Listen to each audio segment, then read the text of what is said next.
Welcome to Timeball Games. I'm ELD, here to ask you for help in growing the channel. When we reach 2,500 subscribers, I'm going to be giving away a custom leather playmat to one lucky subscriber. So be sure to like and subscribe. Welcome to Fast Effect Double Speed Magic the Gathering from ELD's Timeball Games in Bellingham, Mass. Here we have Mark, the Goblin King, on, you guessed it, Goblins, playing against Spencer, running Death Shadow. Death Shadow at one point was the best of the Delver strategies. It is not obvious to me right now what is actually the best strategy. You go green, you can pick up Oko. Blue-red Delver is very consistent. Death Shadow is still a consideration. And there's blue-white Delver with access to Stoneforge Mystic and the ability to play a long game. I think they're all largely playable.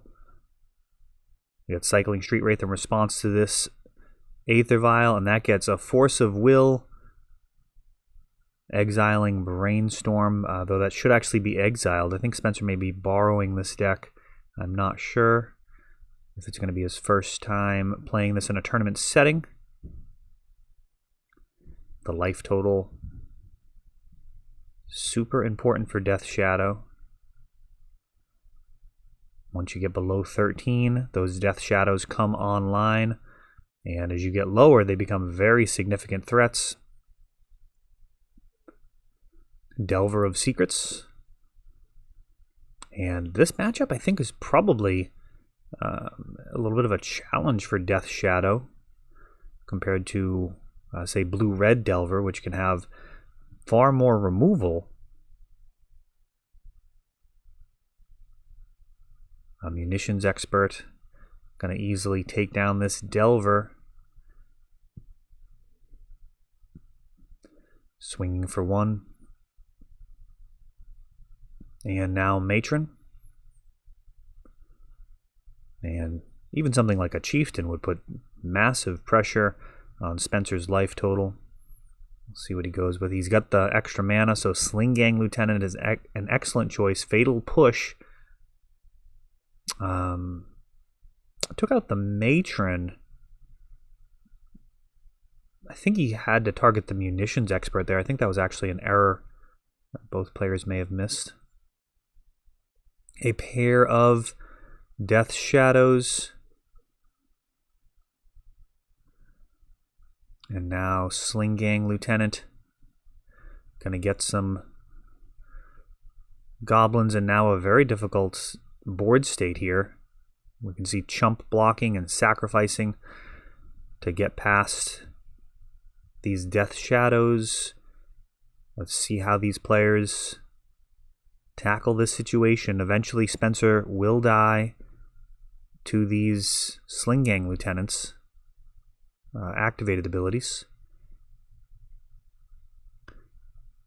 A Mog War Marshal would be lethal. We've got a Goblin Ringleader, finds a War Marshal and a Skirk Prospector, and that should do it. Skirk Prospector, I believe he can get some mana, play the Mog War Marshal, and actually kill Spencer. No, he's actually going to play it a little safer, just in case Spencer had Force of Will.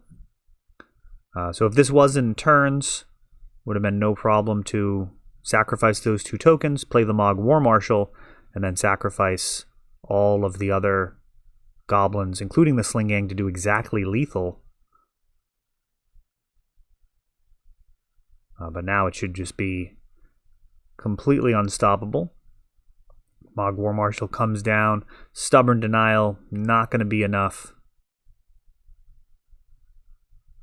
And that is going to do it game one, as Sling Gang Lieutenant gives Goblins a ton of reach now, of really good printing. Previously, Goblins needed to use a Siege Gang Commander, which requires 2 mana, and it's just an awful lot to ask. Now, Sling Gang Lieutenant can do that without needing to pay mana, and then on top of it, you've got Pashalik Mons, a new Goblin from Modern Horizons, which every time one of your Goblins dies, it does a damage. So, I mean, it's really picked up some range. There was a time where Goblins, if your opponent landed a moat, for example, you were just dead. And that is not at all the case now. A card like Ensnaring Bridge is actually easily dealt with cards like Goblin Trashmaster being printed. So Goblins has just kind of continued to evolve and pick up new tools. There's some new ones coming out which are very exciting with the upcoming sets M21 and Jumpstart. I think it is very likely that Goblins will just continue to improve, at least in a vacuum. In and of itself, it is kind of on that trajectory of constantly improving. Of course, the big question is how it fits into the metagame, and that is one of the things. Goblins now is a deck that is actually an answer to the metagame. It's something that you kind of take a look at what people are playing and kind of adjust your deck accordingly. Though at one point, the first Legacy GP, Goblins was the clear best deck way back then. It's wild to think that, but back in the day, Umezawa's Jite in main deck in Goblins. Some people would actually play Sword of Fire and Ice as well, but just the Goblin shell back then, Wasteland, Rashadan Port, the format was still being figured out, and that mana denial element of it was incredibly punishing to all of the lists that weren't quite as honed to a razor's edge as we currently have in Legacy. So many hours are put in the Legacy community to get these decks to the power level that they sit at now. We've got a turn 1 Delver of Secrets versus a turn 1 Lackey. This is some classic Legacy right here. It flips to Ponder.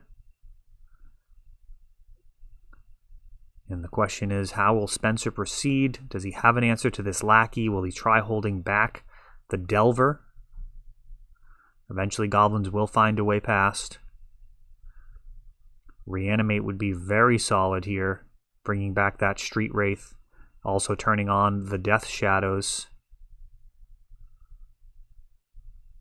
And he needs to pass the turn with 2 mana open.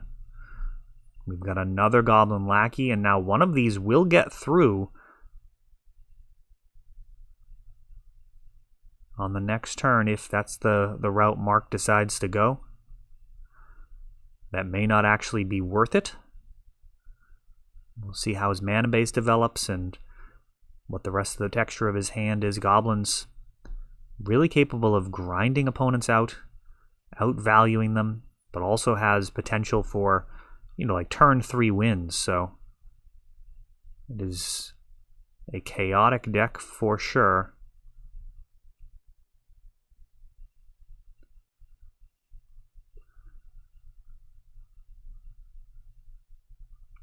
A Thoughtseize sees some real danger here. Ringleader, Matron, and Sling-Gang Lieutenant. Any of those is an absolute disaster.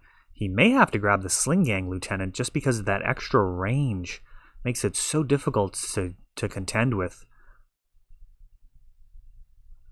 And the life gain. I mean, it's just a tough card to trump. No, he grabs the Matron. The logic there likely being that Matron can go get whatever he takes anyways. I think I probably would have been fine with that tempo loss. Paying 3 mana for the 1/1.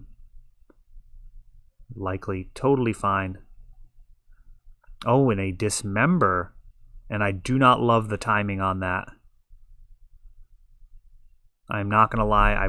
I would have loved to have seen that Dismember held on to. There's a little bit of a risk, and that a Munitions Expert could be drawn, but I really think it's more likely that Mark would have to play the Munitions Expert. And now Pashalik Mons makes a mess of this. Delver of Secrets blocks and then dies to the 1 damage trigger.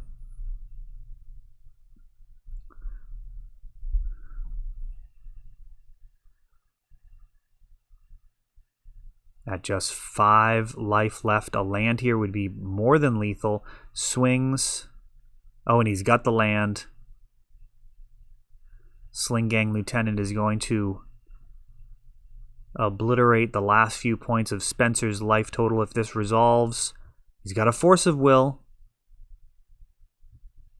Oh, he's got Cavern of Souls. It doesn't even matter. He's got Force, but Cavern is actually making sure that that Sling Gang is uncounterable. Such a powerful card in the matchup. And there it is, the Plague Engineer, really what's needed in this matchup, as Cavern of Souls and Aether Vial make so many things uncounterable. And there's some serious synergy there with both the Sling Gang Lieutenant and Pashalik Mons just closing games out. That is all for this one, but don't worry, there is a lot more.